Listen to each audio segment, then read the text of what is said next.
Tamil as yet, but I'm learning very, very quickly. I know Sapat, Tani and Pondati, but within a few months I will learn Tamil because you all are my people. Bombay is not my home anymore, Chennai is my home, and you all are my people. My name is Nikolai Sachdev. I haven't met you all before, so I'd like to introduce myself. And I'm married to this beautiful woman who you all know very well. She said after marriage she wanted to change her name. Of course, she will never lose Sarat Kumar in the middle, but she wanted to have Varalakshmi Sarat Kumar Sachdev. But I will not have that. She will always remain and retain her name as Varalakshmi Sarat Kumar. I will be taking her name. So I will be known as Nikolai Varalakshmi Sarat Kumar Sachdev. And so will my daughter. So Sarat Kumar, his legacy, and my wife's legacy will live on forever. So that's what I'm going to do for my wife. You all know my wife very well, and I thank you so much for loving her and supporting her dreams. I've known her for many, many years. She may be married to me, but I'm not her first love. I'm not her favorite love. Movies is her only love. I come second. So I just want to tell you all that we've just got married, so we're very, very happy. But from tomorrow she'll be acting again, so we have no breaks. The movies will go on, and Sarat Kumar and myself support my wife 100%. She will always act. Her dreams, her passions, her ambitions, and her acting are Veera level. So please support her like you all have for all these years. Veera level. So please support her and give her the love that you all have for all these years. And I thank you so much for coming. Please, Tanni and Sapar after this. Thank you so much all. Thank you.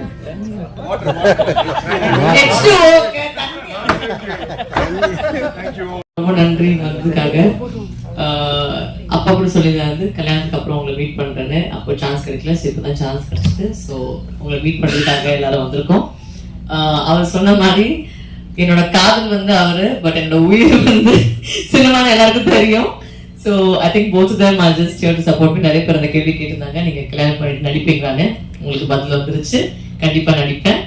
And எல்லாருக்கும் ரொம்ப ரொம்ப thanks, கூப்பிட்டு நீங்கள் வந்திருக்கீங்க. And இன்னைக்கு வந்து ஒரு சின்ன ஜஸ்ட் ஒரு லஞ்ச் உங்களுக்காக, just to thank you guys உங்களோட ஓவர் த இயர்ஸ் என்னோட சப்போர்ட் பண்ணுறதுக்காக. And please continuing support for me. And I know always you guys have always spoken nice about me, and எப்பவுமே வந்து எந்த படம் பண்ணாலுமே ஒரு அப்ரிசியேஷன் வந்திருக்கு. ஸோ அது இன்னுமே கண்டினியூ ஆகணும். ரொம்ப ரொம்ப நன்றி. And we will meet soon again in some promotion. One second. எல்லாருக்கும் வணக்கம். ஏற்கனவே சுரேஷ் சந்திரா டீம் சொன்ன மாதிரி திருமணத்துக்கு அனைவரையும் அழைக்க வேண்டும் என்ற எண்ணம் இருந்தாலும் அனைவரும் அழைக்கக்கூடிய நேரமும் காலமும் அது இல்லைன்னு தான் சொல்லணும். எனக்கு ஒரு புறம் தேர்தல் சென்று வந்தோம். அதன் பிறகு ஒரு குறுகிய காலத்தில் எல்லாரையும் கூப்பிட்டுனா எனக்கு வந்து உங்களுக்கு எல்லாருக்குமே தெரியும், எல்லாருமே எனக்கு சொந்தங்கள், எல்லாருமே நண்பர்கள் தான், நிறைய பேர் இருக்காங்க. எல்லாரையும் கூப்பிடுற ஒரு சூழ்நிலை இல்லாதனால முக்கியமாக வந்து எங்களை உருவாக்கிய எங்களுக்கு உறுதுணையாக இருக்கின்ற உங்களை சகோதரி, அதாவது நானும் உங்களில் ஒருத்தன் தான், பத்திரிகையாளராக இருந்து தான் நானும் கலைவலத்து வந்திருக்கேன். கண்டிப்பாக உங்களை சந்திக்கணுன்றதை சுரேஷ் சொல்லி ஒரு கடிதம் மூலமாக அனைவருக்கும் அழைப்பு கொடுத்துருந்தோம். இந்த மாதிரி திருமணம் முடிந்த பிறகு கண்டிப்பாக அவங்களெல்லாம் சந்திக்கணும் அப்படின்னு சொன்னால் அதை இன்றைக்கி வந்து சந்திக்கின்ற வாய்ப்பு கிடைச்சிருச்சு. உங்களுடைய அன்பு ஆசை, இன்றைக்கி வந்து பல கேள்விகள் இருக்கலாம், அது இன்னும் நாளைக்கு அந்த கேள்வி பதில் வச்சுக்கலாம். இன்றைக்கி வந்து திருமணத்தை அங்கே எங்களுடன் கொண்டாட முடியாத சூழல் இன்று கொண்டாடுகிறோம்னு எடுத்துக்கணும். அதுதான் இன்றைக்குரிய சூழல். அதுக்கப்புறம் எவ்வளோ தூரம் சந்திக்க போகிறேன். நான் உங்களை சந்தித்து 28ஆம் தேதி பல பேர் வந்து நீங்கள் தனியாக ஒருத்தர் தான் கூப்பிட்டீங்க, குடும்பத்தோடு கூப்பிடல. நாங்கள் அதுக்காக ஒரு 3000-4000 பேர் இருந்து வந்து அப்போ அங்கேயும் நீங்கள் தான் இருப்பீங்க. அப்போ எவ்வளோ கேள்வி கேட்டாலும் பதில் சொன்னால் தயார். ஒரு 28ஆம் தேதி டென்டேட்டிவ்லி ஃபிக்ஸ்ட். அது கன்ஃபார்ம் ஆன பிறகு மறுபடியும் உங்களுக்கு தகவல் வரும்.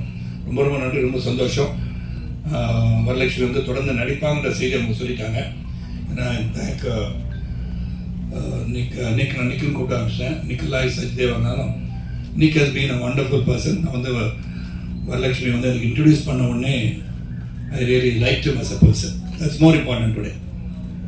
அதாவது ஒரு பார்க்கும்போது சந்திக்கும் போது there should be some kind of vibration that hits both of you immediately. That happened with me. தமிழில் சொல்லணும்னா நான் கண்டதும் காதல்ன்றது it happened with Nick also. I like him as a person. ரேயானா இருக்கட்டும், ரேயானா மிதுன் நான் மீட் பண்ணுவோம். சரி, என்னுடைய sisters doctor Kala, she got to married to மஞ்சு, இவங்களாம் நான் சந்தித்தேன். திருமணத்துக்கு முன்னாடி அவங்க சந்தித்து பேசும்போது they gave me so much of warmth, love, affection, குடும்பமானவர்களாக இருக்கும்போது வந்து I love the family and I think whatever we have gone through in life when you unite for a cause and the cause is going to be forever and ever happily ever after, and all that we have joined here and so many things may be said. And then என்னை பொறுத்த வரைக்கும் இறைவனால் இறை அருளால் இருவர் வந்து சந்திக்கின்றனர், இருவர் வந்து மனமுடிக்கின்றனர். அது நடந்திருக்கு. அது உங்களுடைய அன்பு ஆதரவு எல்லாம் தொடர்ந்து இருந்துகிட்டே இருக்கு. நேற்று கூட பார்த்தீங்கன்னா எல்லா மீடியாவில் எல்லாருமே என்னுடைய 30வது பிறந்தநாள் ரொம்ப சிறப்பாக வாழ்த்து தெரிவிச்சிருக்கீங்க. தேவராஜ் கரெக்டான தேவராஜ் ஆமான்னு சொல்லுங்க. வந்து வெள்ளையம்மனு காமிச்சிருக்கீங்க, தேவிமணியை காமிச்சிருக்கீங்க. என் கூட பயணிச்சுக்கணும்னு சொல்லும்போது கொஞ்சம் தேவிமணி எந்திரிச்சாதீங்கன்னு கிடைச்சிருக்கீங்க. அதான் எல்லாருக்கும் ரொம்ப ரொம்ப சந்தோஷம், மகிழ்ச்சி. இது என் குடும்பம் உங்களுக்கு தெரியும். வலயத்தின் பற்றியும் நீங்கள் எனக்கு உருவாக்குனவங்க. சாதாரண ஒரு நடிகனாக ஒரு தயாரிப்பாளர் வந்த என்ன ஒரு சுப்ரீம் ஸ்டார் என்ற லெவலுக்கு பேரை சூட்டிய தேவிமணிக்கு நன்றி. நான் ஒழுங்காக போயிட்டு இருந்தேன், சுப்ரீம் நினச்சது அவர் தான். அதனால் ரொம்ப ரொம்ப நன்றி, ரொம்ப சந்தோஷம், ரொம்ப ஹாப்பி. ஒரு சிறியதிலிருந்து உங்களுடன் அன்பு பாராட்டுவதற்காக எதுக்காக வணக்கம்.